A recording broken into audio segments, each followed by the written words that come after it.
Hello and welcome to Burnt Cookbook Party, an original Pathfinder campaign set in a unique fantasy world where 4 heroes of varying skills, attractiveness, and stupidity race against time to prevent a war. I'm Jenna Stoeber, and I play Astra Blep, a fey-addled half-elf oracle who is exactly who she says she is. And I'm joined by... I'm Andrew Hansen, playing Johnny Brightchild, a hot and sunny Ifrit Resort Spa paladin, eager to help and flex. Caitlin Stayduhar playing Patty Hurts, Squeak Squeak, a ratfolk ranger dandy with a nose for gossip and cheese. Paul Luetkemeyer playing Zelf, an elven battle chef carving a name for himself in the high-stakes world of magical cooking. And we are, of course, led today and for the rest of all time by our illustrious and dreamy DM and world builder, Justin Green. Justin, I hope you're doing okay today. I'm doing more than okay. I'm coming to you from the future, and I'm still okay. Episodes after this. How fitting. So we ended last session with the necromancer escaping Zelf and Patty, while Astra was trying to overcome a paralytic poison with Johnny's help. She made one successful save. Jenna, do you want to make a new attempt to start us off? All right, so I've got advantage. Well, not advantage, because this is Pathfinder. Advantage +4. But I've got 2 d20s. Don't take that one. The first one I rolled was a 1. Oh. Oh no. The second one was an 8, which gives me another 16. 16. God almighty. 16's enough. So 16 prevents the dexterity damage. You've made 2 successful saves in a row, so you are no longer paralyzed. Thank God. Yeah. Astra will, turn over in the mud, so she's, on her hands and knees, and say, Johnny, how did you know this mud was like miracle mud? John will be like, I remembered the teachings of my master. It's incredible. Astra's gonna fill up a water pouch with this mud that she thinks healed her. Amazing. All right, well, Zelf isn't doing too great, so he's going to use his Cure Light Wounds ability in the form of a spell, and I know he's a chef, but I really want his magical cooking ability for Cure Light Wounds to be a lifesaver, which is a confection, but I'm going to go with that. This one's lime-flavored. Hard candy. So I assume that the necromancer has sucked into the wall enough that I can no longer hit him with my machete, which is very disappointing. So I'm going to go take a look at the box that he dropped. Inside of it, Patty, you find a variety of items. You find a wand. Ooh. You find a shovel that kind of folds up for easy carrying. For easy grave robbing? Because this is a necromancer. Possibly. It makes me think of the poop shovels that you take hiking, honestly. You find a reversible cloak. Ooh. You find an onyx gem. And then you find a stack of papers that are kind of held together with a band. Some of them look blank, some of them have writing on them. Do these papers look magic? Do they look like they maybe have magic on them? If anybody has detect magic or something of that nature, go for it. I actually do believe I have detect magic as an Eurasian. Yeah, I totally have detect magic. I'm going to cast detect magic on everything, actually. What here is magical? Yeah, what of this? Is that corpse shovel magic, Justin? So it looks like in conjunction with detect magic, to identify the strength and location of an aura, you're going to make a knowledge arcana check as well, Astra. Looks like I'm not super well trained in that, but magic's magic, right?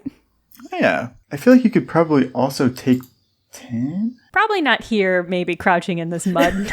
I'll try it again later. Do any of you have any ideas for your helpless friends out in the grass? Oh, Johnny absolutely is going to start hacking his way towards them, with a big sword and fire. He's just going to walk right into the grass. We all get paralyzed in Terrania. Astra will stop him if at all possible. First of all... So if we walk into the grass, does it reach up and grab us every time? First of all, don't step on the grass. We only have so much of this healing mud. Our mud-covered friend. Yeah, Astra will lay that out. No hold bars. Absolutely do not step in the grass. I thought it was going to be chill because we killed the corpse flower, but this grass is unrelated. Does anybody have knowledge landscaping or landscaping spell or a weed whacker? Pesticides? Could we do like a lasso? Oh, a lasso. I'm thinking like roping some cattle, like lasso them and drag them out of the grass. I like that. What skill would lasso fall under? You'd have to have exotic proficiency training to use a rope as a lasso, but you could make it untrained to try and lasso somebody. Does anybody have knowledge dungeoneering? I can make it untrained as an investigator. Oh, that's cool.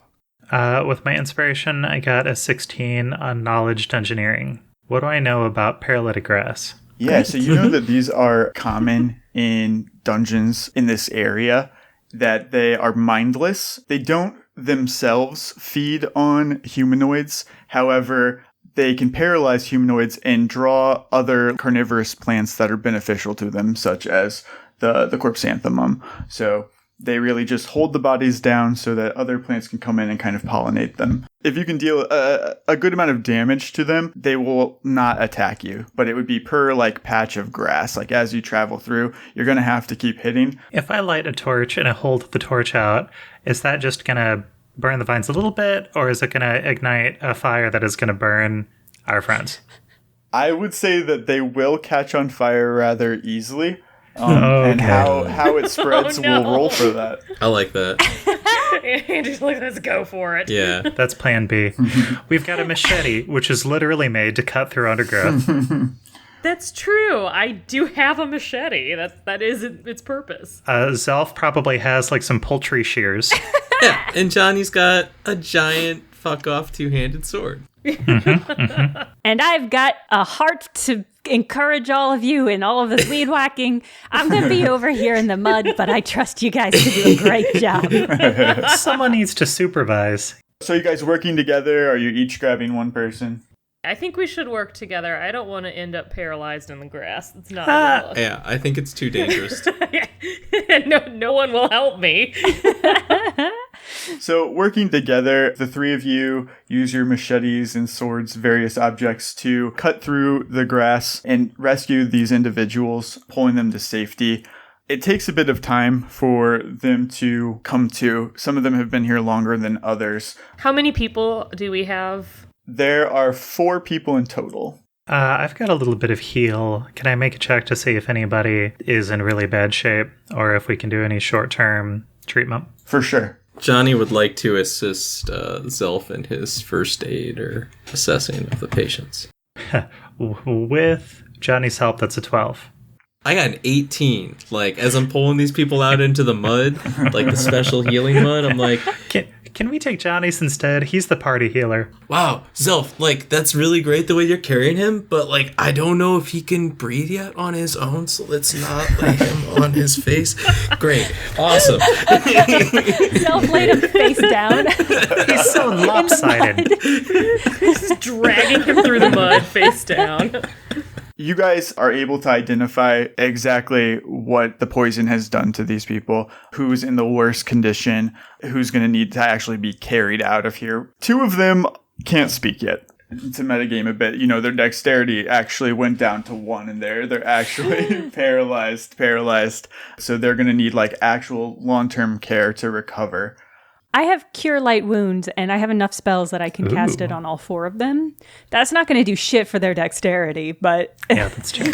it'll help them feel a little better in the short term. They won't be openly bleeding anymore. Yeah. I don't think we found the ring yet, so Zelf wants to look, I guess, with more intent, like make an actual check to see if there's something valuable in here, or if one of the monsters got the ring and brought it back here. The guy who's wearing the Marth crest notices what you're doing. They have not been here but for a day. So they come to in a minute or so. And he holds up the Marth signet ring and says, is this what you've been looking for? Nice. This belongs to my uncle. Oh, no, of course we came down to look for you, my friend. But that ring is a nice bonus. So there's 4 people. One of them's with the Marth, and he's been here the least, but the other 3 seem like they've been here relatively longer. Yeah, the fucking guild just crossed their names out. They're like, Yeah, well, like, for Billy real. hasn't come back Well, for they 2 died. weeks. Astra's going to investigate how long these people have been here, because that does seem fucked up. Hey, they signed their hold harmless agreement, all right? Like, Join the guild, get killed, Johnny. what? Literally Is that true, what that yeah. means? Oh, no. To the streets. Johnny. The guild abandoned these people down here. They just went missing and they never sent anybody in. You're not curious about what's happening here? Adventuring's a rough business.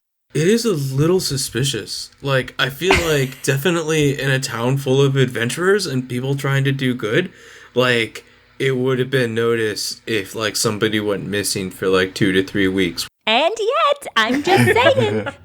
You there, you look like you're conscious. How long you been down here, kid? I've been here about 3 days, I think. I've lost track of time.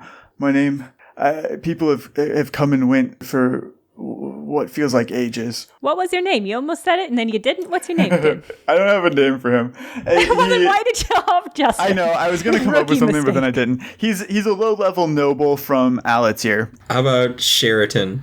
Yes, his name is Sheraton. Like the hotel. That is exactly, yes, because that was a pin that happened to be in front of us the first one Draw I saw. inspiration from real life. Sheraton, did you come down here with other people? Are these your friends or are they just strangers to you? I came down here alone. All of my friends, they came here. They had such a great time. They found, all sorts of interesting treasures. I thought I'd have a great weekend. Just have something to display in my place. Sheridan, do you know what a rube is? It's a type of precious stone, isn't it? Yeah, you're a real ruby. Sheraton, you said that people came and go. Do you remember if they were dressed in black cloaks, maybe chanting vile chants? He says, yes, they were. There's a man who was wearing a black cloak. He's been looking for old Reskarian graves from the war. A lot of soldiers died here. Well, you're lucky. We're all going to end up plant food someday, but it looks like yours is a little bit further in the future. But promise me you won't come back down into this dungeon, huh? I promise that I will train more before I return. Yeah. No. I'll spend more money. Okay, empty out your pockets. No, what's I'll in your spend more pockets, money kid? on armor up at the guild That's store. a solid idea. Give me your wallet. You should always try and No. never give up. I'm mugging you. That's going to teach you a lesson. What? You're being mugged Do you have now. armor or a weapon? Oh, he's got the cheapo cardboard armor. All of his equipment is just really cheap guild shit that he got upstairs. It's the stuff that you guys clocked as, inefficient, like cheap materials. We gotta shut this guild down, you guys. It's pretty worthless. I'm going to strip it off of him. And if Yeah. he tries to stop me, I'm going to push him into the mud. We all help. Just as a matter of principle. She doesn't actually want it. She No. just wants to make him feel bad. I'm going to take it off him and I'm going to throw it in the weird parasite vines as a reminder to him and a warning to anybody else that that's what happens. Join the guild. Get killed. Wait, listen, we can solve this. We just have to make a sign that says stay off the grass. Great. Yeah, I guess I do that. I'm the one that has paper on them all the time. No, what we should actually do is we should just light it on fire while we're here. Oh, yeah. That's a good Now that idea. we've gotten everyone That out. also Okay, works. let's do that. Flambe! Great. Yeah, you set the grass on fire. You watch as it slowly spreads all around this little alcove. Job well done. It's kind of beautiful. This is our first heartwarming moment as a party together. Look what we achieved. Together. Every good adventure ends in a bonfire. Great. God, yeah, is that a smash cut to us dragging these bodies out? Oh yeah, Johnny with one over each shoulder, Zelf with a guy face down. I cannot contribute to carrying bodies, so I'm sorry in advance. I am small. One of them is able to walk on his own fairly well. Oh sure, the Marth guy. One just needs like a shoulder to lean on. The other two do need actually carried. Well, that is going to be Johnny's responsibility, unfortunately. Yeah. Where do you want to take the injured that you've rescued? Presumably the guild has some sort of healing center, right? That where they charge people a crazy amount of money to heal them after they get out of the dungeon. You'd think so. They actually don't. Due to budget cuts, the Guild Healing Center is for premium members. Yeah. The guild sells potions of cure light wound. They don't have any healers themselves. Bullshit. Wasn't that person I was talking to in the crowd? She was from a hospital, right? Yeah. A large portion of the people who are picketing are from the hospital. St. Spira's. Okay, so I think we should find her so I can give her the chunk of flour that I'm carrying around in my tiny backpack. And then also she can help us with healing our new friends. Awesome. So you think we should drag these people who were direly injured in the dungeon that they want to shut down out into the mob that wants to shut down this dungeon? Yes, to be props. Yeah, of course. Those are my people. They need to see the truth. They need to know that they're right. Hey, I remember something. Back when the wars happened, the, dungeons were animated by druids to, fight against General Shatterfoot. So, maybe we could ask them? A third option that I'm going to put out there is that one of these dudes belongs to the Marth man, and he maybe wants his fella back and maybe can heal them, and then we don't have to get involved in a mob. Zelf, what about you? Do you have a fourth option that we can consider? Look, I'm covered in mud and zombie stuff. I wouldn't mind a bath or a shower or something. Elves bathe quite often. It's a matter of hygiene and principle. I'll take this Marth fellow back to Duke Marth and we can sort that situation out. The rest of them, I think they should go to the hospital, even if it does inflame the crowd. Yeah, all right. I don't know how much healing druids have, unless they're healing plants, which is kind of the opposite of what we want in this situation.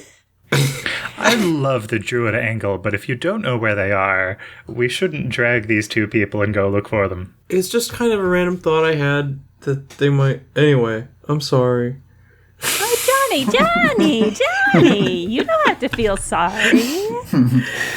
Just because you didn't help or contribute much to the conversation doesn't mean you should feel bad about speaking up. Oh, okay. We're two idiots. This guy is like a 200-year-old veteran. Something about hearing somebody using a Valley surfer guy voice to talk about the war fucking sends me every time. Yeah.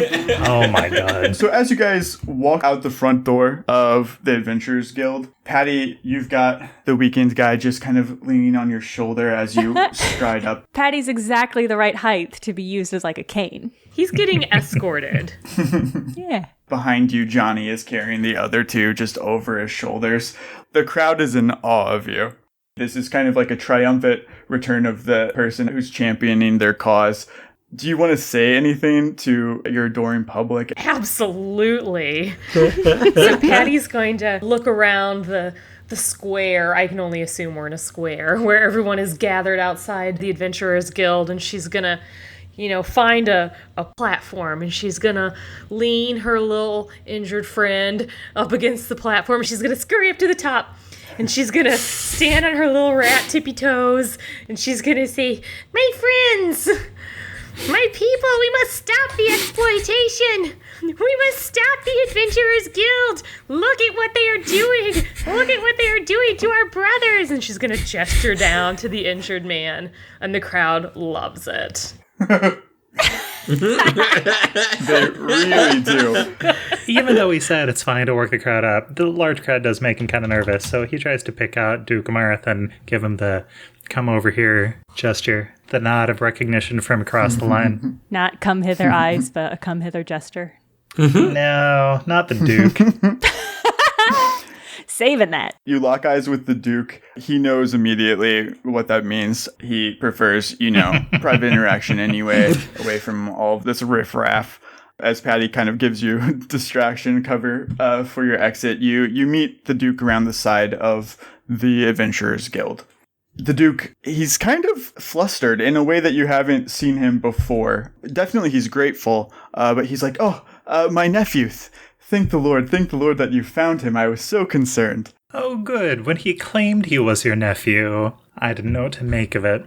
I was very worried about where you had gotten off to, Alec. And with my ring, perfect. Great. Can I make a sense motive check to see if the Duke tried to kill him in the dungeon? Yeah, right? Absolutely. Amazing. Oh, wow. That's a 19 as is. I think I'm going to pump this up. This is my second to last inspiration point for the day. That's a 23 total. You don't sense maliciousness from the Duke. However, you do feel like maybe he thought that he would never see Alec again, and that was okay. Like, you know what I mean? Like, he wasn't concerned per se. Like, it's almost more uncomfortable for him now that Alec is here. Self doesn't usually go out of his way to make interactions like more comfortable for people, but he'll go ahead with it this time, hoping maybe the Duke will give them more rewards. So he'll pat Alec on the arm and say, "Why don't you head to the hospital to get checked up on, and we'll take care of things here. We'll make it all right.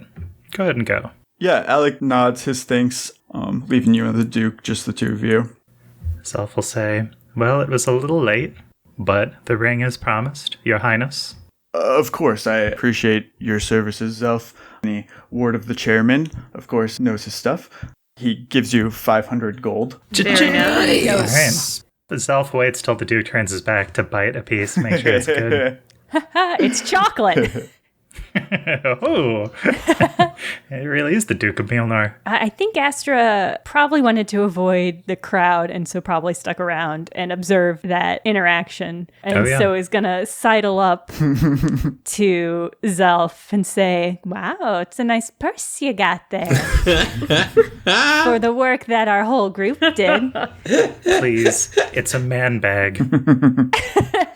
And it's a mighty full man bag indeed. It is, isn't it? Pat, pat, pat. You know, I could take some of that off of you if it's too much of a burden. Duke Marth says, "Well, I'm sure this is quite a lot of money for you guys. You're all very excited. I'll bid you adieu. You'll come to my restaurant when it opens, right?" Oh my god, what's his restaurant? "Oh, my restaurant, Marth by the Marth family. Marth by Marth. Marth by Marth, obviously. We're really going to make a mark on the Mjolnir restaurant scene. Oh, of course, I wouldn't miss it for the world." Yeah, put us down as a group of 4. I'll send you invitations closer to the date." Gotta love that. But before he exits, he says to you, "I'm sure I can also count on your discretion on this matter, correct?" Discretion on what matter, Your Highness? You know, it wouldn't look good for the Marth name, just to know that. Well, Zelf is gonna tug on one of his earlobes and wink a couple times and say, "Discretion on what matter, Your Highness?" Exactly, I like the way that you think, Zelf. You got that. The Duke winks at you, and then he wanders off to the crowd. Zelf, I'm so happy that I got a moment to talk to you. Not for any reason, but if you had the opportunity to create a 3-course meal for some fellow students, is that something you'd be excited about? I have questions. It's a yes or no question, so I don't know what kind of follow-up you could even have. Yes. Excellent. Great. All right. It's a deal. Weren't you just trying to get some of the gold? Yeah, I'll take some of the gold. Thank you. That's so kind of you. All right. Zelf now has a complete picture of what working with this party is going to be like. No. Listen here. Hey. What? How dare you? You got a stinky look in your eye, and I don't like that because, we're going to have to be working together for a long time. So why don't I make you a deal? You present a 3-course meal to some fellow students, and I will publish a cookbook on your behalf. How about that? Ooh. I have questions. It's a yes or no bargain. What do you have? What with questions over here? What do you think? Which students are these that I'm cooking for? And is this a friendly meal or is this a strategy? Because the last friendly meal I made was a strategy. So it's for beforehand and her group, and it is a meal, not a strategy. Is those all your questions? Do you know if any of them have any, what do they call them these days? Food allergies? I don't think it matters. Okay.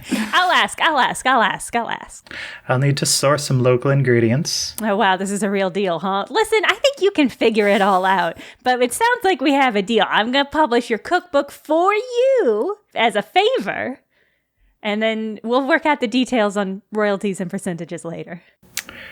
I don't accept your deal, but I will cook the meal.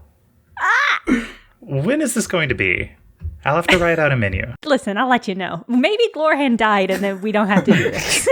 Well, that's always true, isn't it? Patty, from up at the top of your post, you see the adoring crowd looking up at you, basking in your glory. It really feels like the good old days again, almost. Oh. In fact, like, slightly less people seem to be afraid of you. It's all just love coming your way. It's intoxicating. You do see one frowny face in the crowd. You see the shark man that you saw when you first came to the guild. The one who was in charge of the guild's storefront. The one who's selling all of this cheap merchandise to these nobles that are coming through. He doesn't seem pleased. Well, he's being called out, so he probably is not pleased.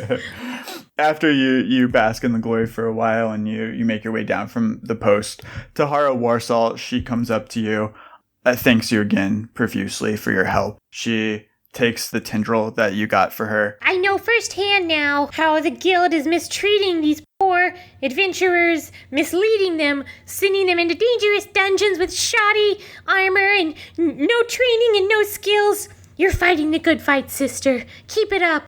The world is watching. I really appreciate the support of somebody like you, Patty. I don't have a lot. I'm just a healer in a small town, but I do have this. And she gives you a canvas satchel. She says it's filled with healing equipment that may be useful for you as you continue your adventures. Band-Aids with cartoon characters on them. Yeah. Wonderful. Have we dealt with our injured folks, or are they still just hanging out still? I'll say, like, as you started to climb the post, healers came over to kind of help you out. Excellent. They took the two people off of Johnny's shoulders. They made, like, quick work to get them where they needed to go. They probably had, like, some makeshift stretchers. He's not just leaning against the podium still. Right, no. Somebody helped out. Tahara says, also, you look like somebody who has really good taste.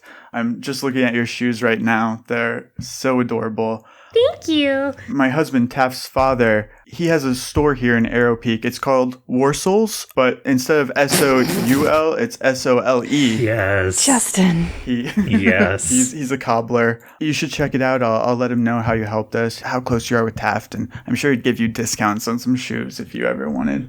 Gotta get those souls. The only thing I like better than shoes is discounts on shoes.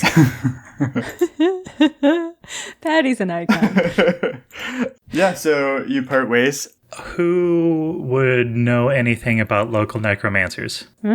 Because something gives me the feeling that this guy isn't going to be happy that we beat him down and mugged him. What? Come on, he's a necromancer. He's got to see that coming, right? A blanket statement there. I'm pretty sure that's true. Why don't you guys either make a knowledge local check or a diplomacy check to kind of gather information around town? Oh, yeah. I'm going to make a diplomacy check. And I'll do the knowledge local. Astra, if you want to use this time to again look at the necromancer's things, you can do that. Oh, yeah, I do. Justin, let me throw this out to you.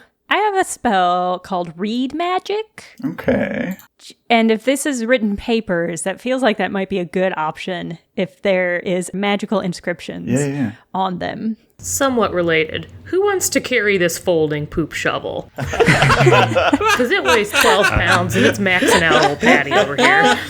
You could honestly probably stash that in Johnny's belongings and he wouldn't even notice you had done Guess that. what? You're about to get a gift. I'm trying to think of the last 12-pound shovel I used, like in real life. Patty's just on the side of the road struggling. Dragging her Like, she's like, backpack I don't along understand. the ground. Johnny probably did go into the crowds kind of near with Patty rather than like hanging back with Zelf and Astra, just kind of drawn to the murmur of people.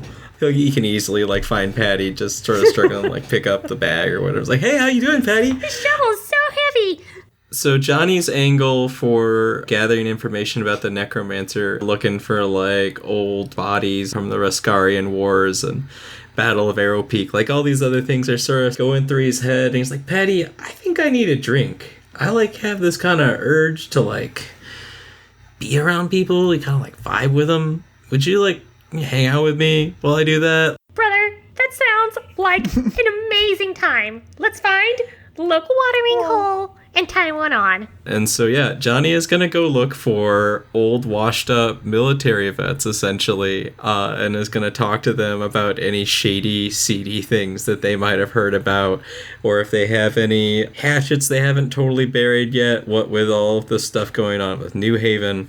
You know, surprisingly on task and focused, considering how he normally is. Awesome. I got a 27 on my diplomacy check. Beautiful. So with a 27, you are the best Johnny you can be. You're just a likable guy. People want to talk to you. They want to spend time with you. Just being in kind of like your aura, you literally glow. It's just a nice, warm feeling. I get a +1 to charisma checks while the sun is out, so... Oh my god, you're day drinking? Yeah. You went to the pub where the only people drinking are the old burned out vets? And they're like, who's that sunbeam there? That's so sweet and so sad. Yeah, he's the only non-burned out vet. He's still burning. You find a nice park in Arrow Peak that a lot of the vets go hang out at. There's a large statue there of Rakiel Windstar, literally standing like her foot on top of General Shatterstar, who's like at her feet, defeated. Hey, Patty, so cool story. This guy right here, this one in the statue, not General Windstar, who's like, I guess our teacher now or something, but this guy that she's standing on, he actually doesn't like beer at all. It's just a fun fact. That's real cool, Johnny, but I thought we were going to get a drink, not hanging out at the park. As you guys meet with people and chat with people, you find that this necromancer, he only recently showed up in town, but he has not been being very secretive. He's sort of a dramatic individual. Flamboyant necromancer is so great. He's just always wearing the cloak. Like, he's not trying to hide. He's just a goth. The impression that he leaves on people is that he thinks that he's like a very powerful caster. Like, he's like, aren't you afraid of me? I'm here to buy some equipment for necromancy. Like, you know, dark, sinister necromancy. Yeah. Not sly at all. So, like, a lot of people have seen him. A lot of people were confused by him. That's the general vibe that you're getting from talking to people. Is there a name associated with this flamboyant necromancer? No, there is no name. He doesn't give a name anywhere that he goes. But everybody's like, oh yeah, I know exactly who you're talking about. I mean, who wouldn't? Astra, as you are looking through the items that were recovered off of the necromancer, and you are using your read magic spell across all of these papers that are in front of you. Interestingly, one of the papers that appears to be blank entirely, it reacts to the spell, and it's as if someone is writing on it that's not there. Writing scrawls across it that says password, like question mark. Ah, shit. I try the password. Necromancy rocks. Nothing happens, good or bad. Okay. Among the other items, there's a stack of handwritten letters, and then there's one parchment that looks very official. It has a seal that you recognize, a purple seal. This is a letter from Phenolin Academy, and it's an expulsion letter for one Ansel Farrell for practicing necromantic spells that are forbidden at the academy in your hometown. Yeah. Oh, snap. Fucking private school kid, huh? Not anymore. Hey. Are any of the documents his poetry? Oh. Probably yes. But like written in the margins of other things, like just thoughts he has, like something that he thinks is really deep, like, are any of us really alive? Shit like that.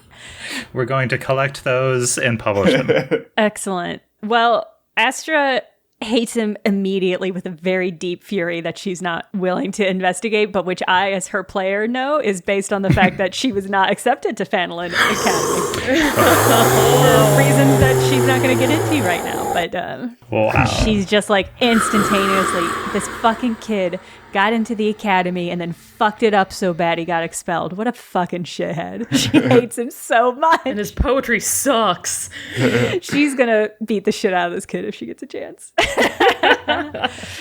Zelf, meanwhile, loves the cut of this guy's jib. He takes the poetry, he reads it out loud in different voices. All right, I wrote one real quick. Do you want to read it, Paul? Or do you want to...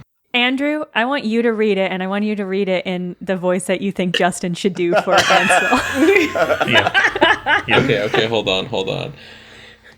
The dark miasma of our tortured pasts makes us all wear masks in the rain. That's exactly the voice I was hoping for. Amazing. Like, Ansel's sinuses are always bothering him. Yeah, absolutely. Very uncomfortable life. It's from all the grave dirt. I'm a necromancer. All right, well, Astra's going to try to, like, brute force the password, but by doing the most obvious ones, but I can't imagine she gets it. Astra, the other thing you noticed, that poem that Zelf performed and handed back to you after you guys had a good laugh, it's written on one of the letters. And as you have to double check to make sure, like, is that actually what was written there? You see that this letter, it catches your eyes, is signed Glorahan. And as you look through all of the letters, you see that these are letters written by Glorahan out of concern for her brother. Where is he? What is he going to do with himself after she leaves home for Shadowwind? Is he making bad choices still? Concern for a sibling. That's right, because I met Glorhan in the first episode, and she was really excited that we were both from Fanland. And I didn't care. I remember that now. Do we know Glorahan's last name? It's Pharrell. Okay. We do now. Oh. I'll pass that back to Zelf and say, oh, I spoke too soon. Maybe we don't need that 3-course meal after all. Why eat when you can blackmail? Tastes like leverage. Well, I've already started planning the menu, so you'd better schedule a blackmail dinner party. The customary meal nor blackmailing dinner party. Yeah, I look over on the back on one of Ansel's letters. You've like written out the 3-course meal and the ingredients. Yeah. Crossed out, it says blackmail courses. I don't know if there's any more that we can learn about this guy, but I did get a 20 on my knowledge local. Can I learn anything more about where he might be holed up, or where he might have came from, or what he's doing? I don't know. Yeah, so you do find out that he only showed up right before the competition began. He has not been there any amount of time. He seems to have come and gone about the same time as the Shadowwind students. Most of the places that he seems to have been have just been magic shops. Potions, wands. But he hasn't, stayed at the inn. There's nowhere that he seems to be staying, like an official place, you know what I mean, that you can track down. Since you guys have finished up the competition, no one has seen him. He hasn't shown back up at a magic place. He hasn't went to the healers or anything like that. There's no one that has seen him leave the dungeon, I guess. Could still be in that rock. I think that's all we're going to get from these papers. For now, until I get a password. Are Johnny and Patty shaking some old-timers down? Patty's being charming. Okay? Yeah. Patty really just wants to go get a drink. She feels misled. So, I'm talking to these old timers and swapping war stories about Shatterfoot and all this other stuff. But my angle is always to try and figure out what happened to the people who died in the dungeons. Mm-hmm. Eventually, I'm going to try and see if there needs to be funerary rites or something like that for the people who are the casualties that died in the dungeons, if that's been done. And he'll, of course, be buying Patty drinks. But he's using Patty also as kind of like a means to pry information out of these people, since she's so naturally charming and charismatic. And adorable. Yeah, they just want to talk to her and tell her secrets, so... In the 70, 80 years since the war has ended, and Rescris has come to be accepted as an ally of Berwyn, as part of the Triad Nations, there's no disrespect to the soldiers who died during the war in the dungeon. And a lot has been done to give them proper burial rites. The people that could be found, there are a lot of actual graves with markers and things like that in the dungeon. And these are the kinds of things that the necromancer is disturbing. Like, he'll go for anything. He'll find any body down there and use them. But I mean, he wasn't differentiating either. Okay, that's interesting. Patty, I don't really know that much about necromancy, except that, like, it's bad and, like, it shouldn't exist. So, like, I don't really need to know much more about it. But, like, do you know anything about it? Like, any idea what he might be up to? Like, I'm kind of concerned that, like, he would be picking up, like, specifically bodies from that dungeon area. I don't know, man. It's all really gross to me. The idea of bodies, dead bodies, doing stuff and walking around and chunks falling off of them. I don't even know. It's totally perverted. The whole thing is really nasty, though. The veterans that you talk to who have kind of made their home in Arrow Peak after the war, they mark on your maps like all of like the actual like historical cemeteries that are down in the dungeon. If you ever want to go, they'll give you tours and things like that. I love a cemetery tour.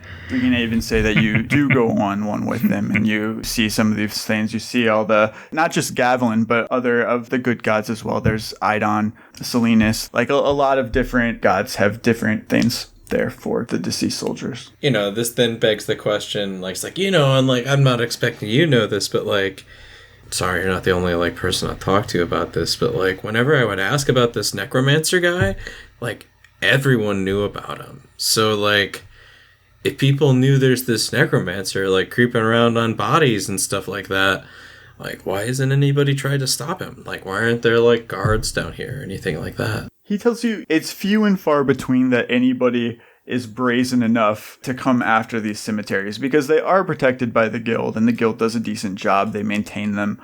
They let the veterans come and do ceremonial things and all come together at different times. Like, there is a sense of respect. He's like, you know, it takes somebody who's truly stupid to, like, come down here and try to do this. I mean, that's what I'm saying. Like, I'm pretty mad. If you ask me, hitting up this cemetery in particular is dumb. There's so many places you could just get a body. Yeah, that's why, like, I suspected, like, it would be a slight or something, man. I thank the old timer for his time. I guess we proceed back to the group. As you guys wrap up everything in Arrow Peak, you guys were all given train tickets at the beginning of this for your travel there and back. So you get to rest on the train for about 2 hours as you make your way back to Fort Advin. Can I leave my contact information at the magic shops? Absolutely. In case the necromancer comes back? Yes, for sure. And basically say, think we got off on the wrong foot. Let me know if you want your stuff back. Zelf at the, Shadow End, et cetera, and whatever 2 or 3, magic crystal and wand stores he's at. You should leave little snippets of his poetry. How daunting. Yeah, place a want ad in the Arrow Peak Digest. I don't know if he reads the personals. That was the first thing I thought of. Do you also walk in the rain wearing a mask? With actual war looming on the horizon, the mood around the fort, it's changed a lot for the serious. Even Taft, who's normally overly cheerful, he seems really muted in comparison. At the start of the week, you guys noticed that Archmage Ventori, General Windstar, and Mistmorn, they never returned after Arrow Peak. And word around the fort is that they were asked specifically by the Queen of Berwyn to come back with her to the capital prior to everything that's happening in New Haven. Astra's disappointed. Miss Morn isn't going to be around anymore. Just briefly, when you guys go to New Haven, they'll be there already. So basically, they're just going there in advance of everyone else. Taft is kind of put into a leadership position with like the vacuum of more important people than him being gone. In the coming days, Shadowwind will be temporarily relocating to Fort Frawley. It's just a more strategic placement right next to the Rit Bridge. That's the bridge that they built that crosses the sea and connects Berwyn and New Haven by train. That's not even like the strangest vibe shift that you guys experience. Bovil is sober. Say what? And he's like Serious participating. face. He's showing up, he's training people. You've heard that other people who have tried to train with him in the past, he either ghosts them or he just falls asleep midway. But he's actually like being a real commander. Terrible news. At one point on one day, The four of you are actually approached by Flaskforge. You see he was waiting under a tree for you guys to show up. You don't know how long he's been there, but he's like writing in his journal. But as soon as he sees you, he like jumps up and approaches you guys. He's like, hey squad, what's going on with you guys? What's going on with you? Yeah, Johnny definitely gives him the cold shoulder. Fort Frawley, that was a Rescarian base originally. It's called it Fort Shatterfoot during the war, I think. You ever stationed there, Johnny? Would you care about that? Sure, I care about the squad here. Yep, the 4 members of the squad that you definitely chose to be here. That's us. Right, because what was it we all know how to do again, Astra? It was drinking, strong-arming people into doing stuff. Are you trying to say pastrami? Astronomy, yeah. That's right, we're all in line with the stars. Well, I just wanted to give some important information to my squad. I was resting my eyes down in Arrow Peak shipyard, you know. I overheard some merchant boats talking about Erosia, testing some new weapons out on the ocean. So, you know, keep your eyes out for that, I guess. Yeah, so this weekend's no joke. We're talking about an actual war. Are you excited? What's your energy right now? I'm being supportive of my squad. I'm building you guys up. You got a big task ahead of you. That's right, and that's who we are. We're your squad. No questions there. All right. What's the task you have for us, since you're so attached to us? You know, if something were to happen to me out there, I just have a favor to ask. I know I haven't earned it probably, but it's important. You guys are here because of me. So really, you know, you owe it to me. So if I don't come back for any reason, just take this letter and my journal to a woman named Giha. She's a fortune teller at the Earsall Traveling Circus. She should be pulling into Waypoint about this time next week. And just to be clear, this is for her eyes only. So don't try any scheming fucking bunch I got this time. Also, Geet's psychometric. You guys know what that means? No. She can read an object's history just by touching it. So don't go trying to secretly read it first. It's private, and she'll see it the second she puts her hands on it. You guys got me? Totally. All right, just hand that to me. I'll take care of that. He, like, gives you a stern look as he hands it over to you, trying to be intimidating and like, authoritative. But he hands you his journal, and there's a letter tucked inside of it as well. Zelf, you recognize this journal as the one that's scrawled with, like, serial killer theories and shit. You saw it the first night when you guys went to this place. Yeah. His pegboard that is a bunch of strings connecting a lot of conspiracy theories, yeah. So, like, what are we going to be doing? You say we have a big task in front of us. You're, like, obviously worried. It's a war, but what are we going to be doing on this bridge? Are we holding it? The bridge is just a hurdle that we have to cross to get in there. Obviously, it's going to be well guarded by the erosions, as it's the most direct way into the city. We want to avoid conflict as much as possible. Berwyn wants to start a war. We want to end it. So don't get mixed up. The squads are all going to be dispatched into New Haven at different times because everybody's going to have a different objective based on their skill set. So Bantaro's squad, Solrona's squad, they're sneaky motherfuckers, so they're going to go in early. They're going to set up kind of an intel network. So if you guys ever need anything, you can find one of them. They'll be able to give you some information, hopefully, about the city, who's around, who you can talk to for certain things. Clove's squad, Ergon's squad, they're going to go in next. They're going to try to set up a makeshift hospital in the city center, help any of the wounded that get injured by the erosions, by Berwyn, whoever. The rest of the squad, the other half, we need you guys to hit the erosions where it hurts, kind of push them out of the civilian areas, and try to locate the Gnome Council that's there. So the Gnome Council has scattered. We want to find them, see if there's some sort of peaceful way that we can end all this. But it is dangerous. Like, we don't want to start a war, but also the erosions aren't just going to let you walk around. Astra's been writing down notes about all of this, and at the very bottom she just writes, "Don't start a war." All Patty can think about is how bad she wants to read that journal. Oh, God, yeah. Oh, the moment. They've already invaded New Haven. What are you trying to salvage here? If we go in half-cocked, the gnomes that live there in peace, we're all just going to get captured. We were hoping that we would be able to get in before Berwyn, that there wouldn't actually be an opposing army. It would just be us. but it's too late to avoid that. The best we can do is let Berwyn and Erosia butt heads and try to end it as quickly as possible and make sure as few people as we can get hurt. What are we supposed to do with the Gnome Council once we find them? We want to work together with the Gnome Council, work with Erosia. We think that maybe there is some more peaceful conversation that hasn't been had. No one truly understands why they even invaded New Haven. New Haven did nothing to nobody. Why attack them of all people? Why occupy this city? So if we can figure out what they want, maybe we can work something out.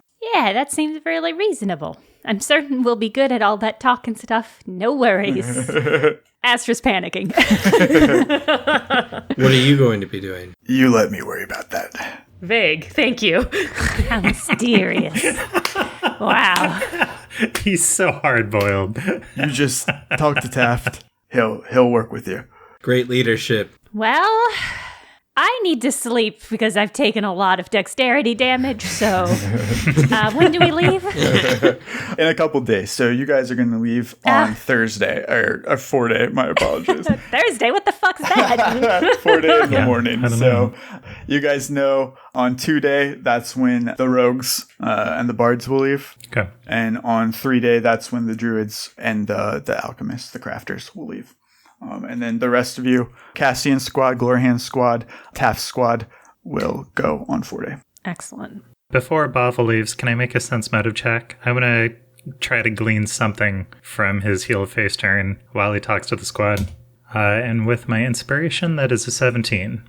Paul, the energy that you're getting from Bavil is he's scared. He seems to be legitimately scared of what's happening. Interesting. And he's trying to be tough and he's trying to play it off, but he's also just seems extremely hungover as well. Yes. I mean, he probably hasn't been sober long enough to be hungover in a while, so good for him. Oh, yeah, no kidding. Well, shit. All right. Astra just wants to go to bed because it does take a long time to restore attribute damage. So everybody can heal. Johnny, you can make a heal check that can double Astra's sweet. healing. That would be cool of you. The DC is 15. All right. I got an 18 on my heal check to help restore circulation to your paralyzed limbs through massage. I brought some of that mud back. What? I brought some of that healing mud back. Yeah, slap it on me. I guess you want. Yeah, okay. With long-term care through Johnny, if you want to spend all of 2 day in recovery, you can get 4 ability points, and Johnny will tend to you. Could you just massage me for 2 days straight? It's my dream. Yeah, it's going to be a lot of that. 2 day She's gonna be soaking in massage. mud. It's going to be wrapping herself in a quilt and just kind of like wandering around. Astra, there's a problem. There's no more of that cave mud. Ah, shit. You need me to go back I'm and supposed to sell some of that. No, it's fine. It's fine. We'll just use, I don't know, oil. What do you normally use? See if Zelf has any really nice cooking oil, and we'll use that. Like a garlic infused. Yeah, truffle olive oil. Aromatherapy. I love it. I'll bring Zelf over to consult with him. Oh, yeah, Zelf will slice some cucumber. We can get a spa going. Some point, do you want to plan like when you're going to have the dinner or what the details are with her? I was hoping to avoid her. Avoid her entirely. I want to spy on her. Zelf wants to write out invitations for a dinner event on 3 day. Okay. Because who knows who's coming back? Oh, God. Is that what the invitation Is that the tagline for the dinner invitation? Because It's implied. Oh, boy. Okay. When I'm not tending to Astra, I'm gonna see if Glorhand is, I think, a name that I've heard. We met her. She came over to our squad. She was like, good job, guys, but not as good as us. Right. I kind of wanted to ask her, no reason, but could you tell me about your brother? subtlety is not Johnny's strong suit. Astra senses this is happening and shudders. So you just want to blindside her with this? Yeah.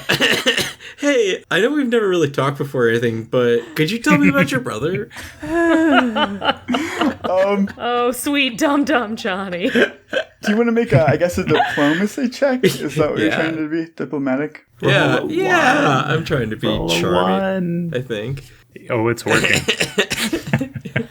If it's during the day, a 23 on my diplomacy check to disarm Glorhand Farrell of her social defenses regarding her brother by blindsiding her. Okay. Where do you approach her?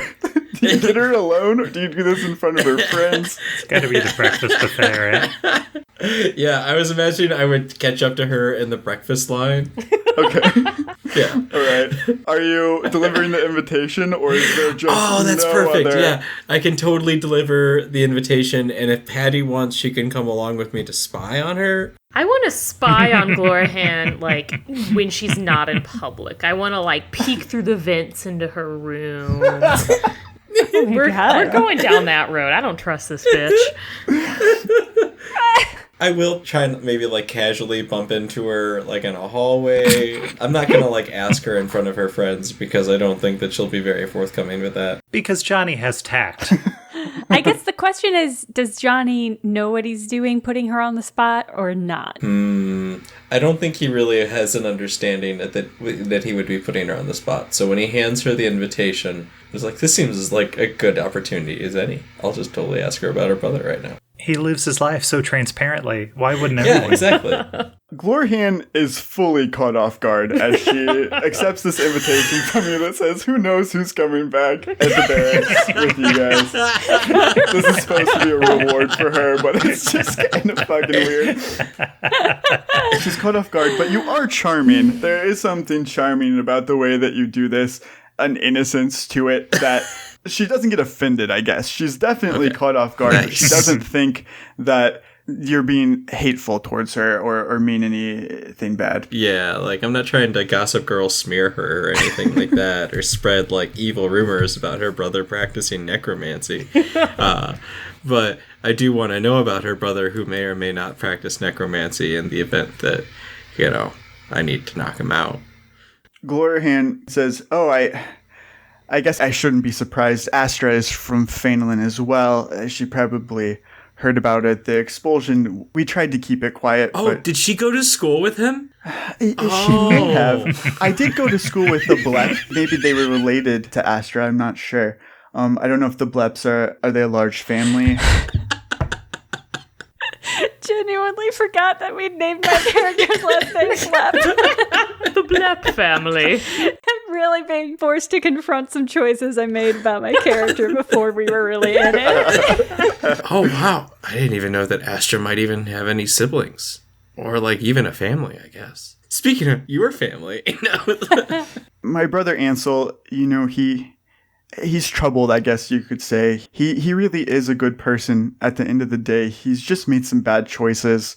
He's just had a tough life. I try to look out for him, but I can't always be there at every moment, I'm not saying, like, I have any, like, specific events that come to mind, but you might want to reach out to him and see how he's doing. I don't know. I just get this sort of sense that he's kind of digging up some stuff. Johnny's like trying really hard to be subtle. He's got some bodies he's trying to bury. No, I messed that up. It's the most subtle he's ever been. Listen, so I think I ran into your brother in the dungeon. And I think he might be getting into necromancy. There's been a lot of people talking about this kind of dude who's going around. He talks like this, and he kind of has this like cape. Is this him? Am I describing your brother? Glorhan seems completely overwhelmed. She kind of like leans against the wall and slowly goes down to a sitting position. She's like, I was hoping that nobody else saw him down there. I didn't think that he was going to be there. He just surprised us when he showed up. Wait, he showed up while you were there? Yes, that's the reason why we did so well, is that he came early and was trying to help me win. He's harmless. Really, he is. He's harmless. Johnny's face immediately goes like stone cold. Is this like cheating? You were cheating? I didn't ask him to do anything. He just did it. We had a good plan. We were going to do it, but he was already there when we got there. I hope that he didn't try to mess with you guys while you were down there. He didn't bother me so much. He did get into a fight with a couple of my friends because your brother is raiding graves. So any help he might have given you, I just wanted to let you know that you're endangering the respect and honor of your ancestors. So I wanted to let you know that I will be looking into this matter. Although, congratulations on your win. Please accept this invitation, because who knows who's coming back. Bye. That was my favorite interaction of all time. Incredible. Man. Astra, as you recover in bed, hanging out in the barracks over 2 days, how do you want to spend your time? Are you up to any mischief? Oh, God, yeah. The only mischief I can think of is that I did take BOVIL'S journal that he had written and the letters he had written that we were supposed to definitely, certainly not look at and only hold on to in case he dies. And Astra really wants to get into those because, yeah, she's bored. She's held up. She's restoring her dexterity. And so she wants to steam open the letters. Excellent. And undo whatever binding is on the journal and crack into that shit. Cool. So the letter is pretty easy for you to slip into. So it's a wax seal. You definitely have the know-how and the skill to open this letter in a way to preserve the seal and put it back together. You do find, though, that the letter is in a language that you are not familiar with, so you can't immediately read it. You find that the journal has a lock on it. It seems like an easy lock to pick. It's not anything entirely complicated. You feel like somebody of low-level rogue type could probably get into it if they had the tools for it. Great. Well, I don't know if I have a lockpick. I don't know if I'm so overtly a rogue. I'm clearly emotionally a rogue. Do you have disable device? I don't have any ranks in it. I don't think it's one you can use without ranks. Lacking that for the moment, I do have the spell Comprehend Languages. Cool. So I am going to cast that on myself to read the letters. See if there's anything juicy in there. You find that it starts out with BOVIL intensely apologizing to Giha for their last encounter a week earlier. He acknowledges that he was very drunk, that he probably came on too intense and scared her in a way that he didn't mean to. But he just wants to reiterate that he was telling her the truth, that things are very dire, and that even though what he was saying sounds insane, that it is definitely happening. And he says it's important that somebody that he trusts stays in Shadowend. And he asks her if he were to die, as he has many times previously, that she take over his position as commander in his stead. So the letter says that BOVIL is saying that he has died a bunch? Oh. Yes. Okay, that's unusual. Yeah, that I don't make no interpreted sense. that as he had asked it many times, but it sounds like he has died many times. That's curious. Okay, like there are ways to die a lot in D&D, but they're not common. And the fact that we've got a necromancer who's going to be in a lot of trouble immediately makes that pretty suspicious. Maybe he's a robot. Okay, God. Do we know anybody who would be able to pick a lock? I have 1 rank in it and seemingly a total of +7. Oh, great. And unexpected of all the characters. I thought would have that. Zelf was not high on the list. So I assume at some point you bring me like some porridge because I'm sick, or like some tea. Are you sick? I'm so sick. I took so much dexterity. Zelf! Oh, Yes. okay, yeah, that's right. Zelf! I just need some toast. I assume Zelf cooks the party's meals just to keep in practice. So yeah, he's in there at some point. A little dry toast with a little butter, please. I'm so sick, Zelf. And hey, when you come in here, could you bring your pick lock device? Those might just be your fingers. I don't know how equipped you are. Probably I improvise with some cutlery. Great. You have one fork. It's like the odd fork out in your fork set. It's the oyster Because he fork. learned how to open, like, complex fantasy oysters, he naturally has a subset of disabled device. Right. Yeah. What is an oyster if not? Nature's lock. Yep, that checks out. I feel strongly that at some point the chairman just put you in like handcuffs and left you somewhere and was like, bring me dinner in 2 hours. Yeah, so this is going to come up, later, but what I envisioned for Zelf's apprenticeship is that there was an elimination style competition with like a couple dozen potential cooks that went into increasingly dangerous situations as the chairman became increasingly unhinged, and Zelf just survived long enough to develop great cooking skills. I mean, part of me is like, that's crazy, but the other part of me has seen Cutthroat Kitchen. Excellent. Well, at some point, hopefully, you'll serve Astra some tea and crumpets and lockpicking. Yeah, probably he sends Manny in with some toast. Manny, go get your boss or your master, or whatever you call him. Go get your dad, Zelf. I need to unlock a journal. I feel like Manny is most afraid of Astra. That just feels right. Yeah, and I think he's the least afraid of Patty. Oh, wow. It should probably be opposite. Patty has a lot more power. Patty was so nice to him when they first met. Oh, that's true. So, Zelf, are you gonna unlock this fucking journal? Stop Like an tiptoeing around. oyster. I'm rolling. While you guys were talking, I was rolling. Total is 24. Great. Brilliant. Oh, pretty good. Yeah, so that definitely does the job. Inside of this journal, the beginnings of it are pretty normal, pretty boring, to be honest. It's just a lot of scientific type of notes and drawings of the planets, star maps, things that you may expect to find in an astronomer's notebook. As it continues, you find he begins to write notes on a very specific finding that has drawn his attention. So he is tracking an asteroid belt that kind of has shown up out of nowhere. And it's huge. Like, it's not something that should just appear one day. It seems to be orbiting around the nearest planet to Irisol.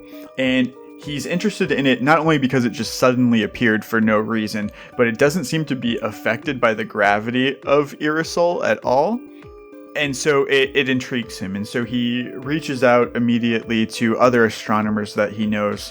But he finds that a lot of them in Berwyn and Rescaris have gone missing, or he can't find them. He's not getting responses from them. So this is like the first of Idius of this month. And so he does have his responsibilities starting soon at Shadowwind. What's interesting is that as he returns to Fort Advent, Shadowwind, he details events very differently than you remember. For one thing, he shows up and he's very excited to meet his squad, which is 4 people that are not the 4 of you. Oh. Mm. Okay. As this journal continues, you find that BOVIL is kind of living a life parallel to what is going on with you guys, but very different. So he takes his squad to the Arrow Peak competition and he details like their successes and their failures. And then he leads them into New Haven as well, things that haven't happened yet.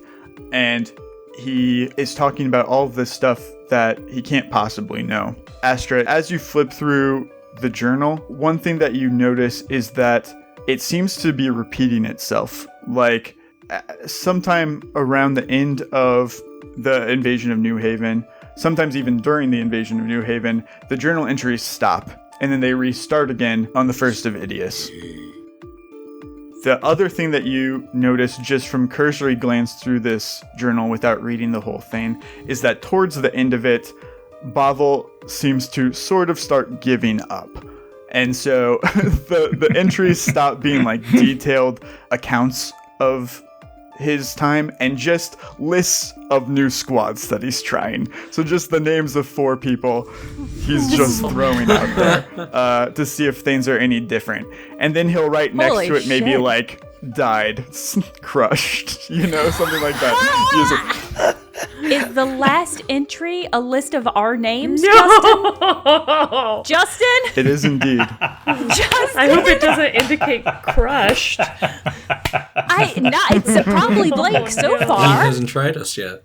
We're a new combination. Oh, Lord. This is great. This is That's awesome. a lot. It's so much. Both Astra and Jenna are panicking.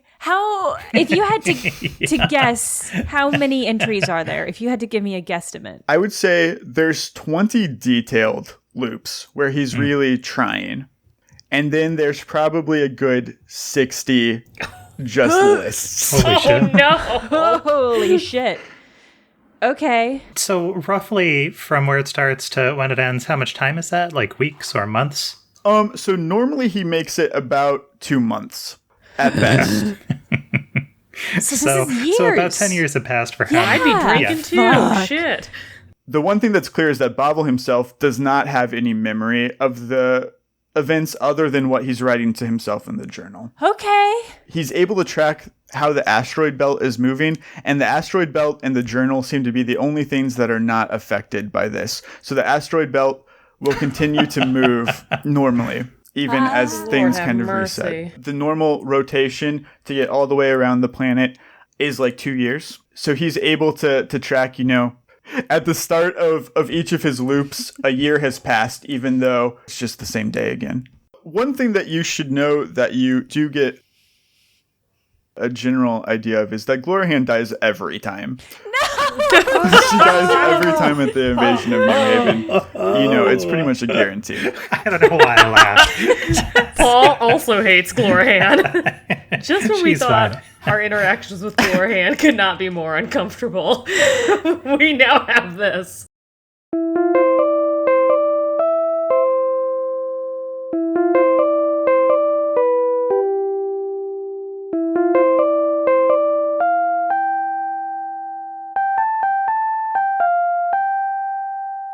Thank you for listening to Burnt Cookbook Party. As a reminder, our Twitter is BCB Party, which I mentioned because we're dropping little character sheets, not full character sheets, but abbreviated character sheets. For each character, we had some people asking about what our whole deal was. So we made little character sheets, and you can find them on Twitter at BCB Party. We also have an email address, which I mentioned because I've never mentioned it before. It's bcbparty@gmail.com. So if you have questions or thoughts, or you just want to tell us that you're enjoying what we're doing so far, you can do so at bcbparty@gmail.com. As per usual, this is my standard request that you please tell somebody about this podcast. We have no advertising budget. The advertising budget is me tweeting about it. So if you like the show and you want it to keep going, just, let somebody know about it. Post about it online. When somebody's like, hey, if I like the D&D podcast, what should I listen to? You could tell them about us, Burnt Cookbook Party. Which is Andrew Hansen as Johnny Brightchild, Caitlin Stayduhar as Patty Hertz, Paul Luetkemeyer as Zelf, me, Jenna Stoeber, as Astra Blepp, and Justin Green as DM and World Builder. Executive produced by Jenna Stoeber, this episode edited by Jenna and Justin.